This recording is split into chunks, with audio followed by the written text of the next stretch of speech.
अमेरिकी president Donald Trump ने रूस और यूक्रेन के बीच शांति कराने में कोई कोर कसर नहीं छोड़ी, लेकिन इसके लिए उन्होंने 28 पॉइंट का पीस प्लान भी दिया है। लेकिन ऐसा लगता है कि ट्रंप एक युद्ध खत्म करके दूसरा युद्ध शुरू करने वाले हैं।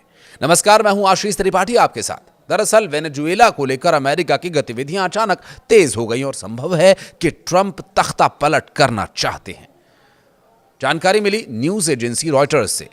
उनकी रिपोर्ट के मुताबिक डोनाल्ड ट्रंप प्रशासन आने वाले कुछ दिनों में वेनेजुएला से जुड़े ऑपरेशन का नया फेज शुरू कर सकता है। हालांकि अमेरिकी अधिकारी खुद भी साफ नहीं बता पा रहे हैं कि कार्रवाई कैसे होगी, कब शुरू होगी, क्योंकि व्हाइट हाउस ने भी अंतिम फैसला सार्वजनिक नहीं किया है। कई हफ्तों से अमेरिका लगातार अपने जहाज और दूसरे सैन्य क्षमता कैरेबियन क्षेत्र में भेज रहा है, लेकिन अमेरिका खुले तौर पर यह नहीं बताता कि वह असल में क्या करने की तैयारी में है।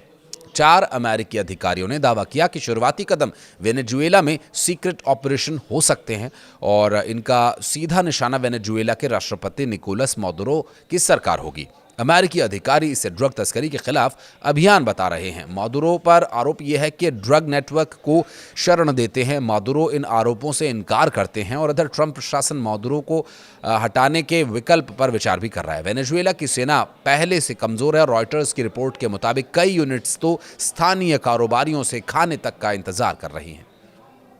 ऐसा हाल गहराते संकट का हिस्सा माना जा रहा है, जिसकी वजह से मादुरो सरकार संभावित हमले की स्थिति में लंबे समय तक प्रतिरोध वाली रणनीति पर चर्चा कर रही है। अमेरिकी रक्षा मंत्री पीट हेगसेथ ने पिछले दिनों कहा था कि वेनेजुएला के खिलाफ सन्नाटे और ओवरट यानी छिपी और खुली दोनों तरह की कार्रवाई की तैयारी है।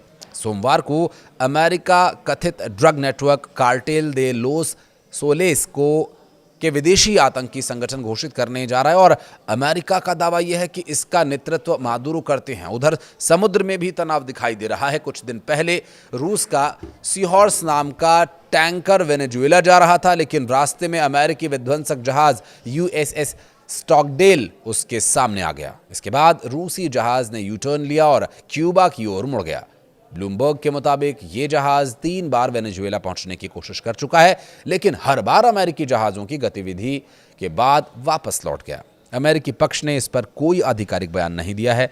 अमेरिकी फेडरल एविएशन एडमिनिस्ट्रेशन के द्वारा शुक्रवार को चेतावनी दी गई थी कि वेनेजुएला के ऊपर संभावित खतरनाक स्थिति बन सकती है और यहां एयरलाइंस को बेहद सतर्क रहने की जरूरत है। और इस चेतावनी के बाद वेनेजुएला के एयर रूट पर भी असर साफ देखा जा रहा है।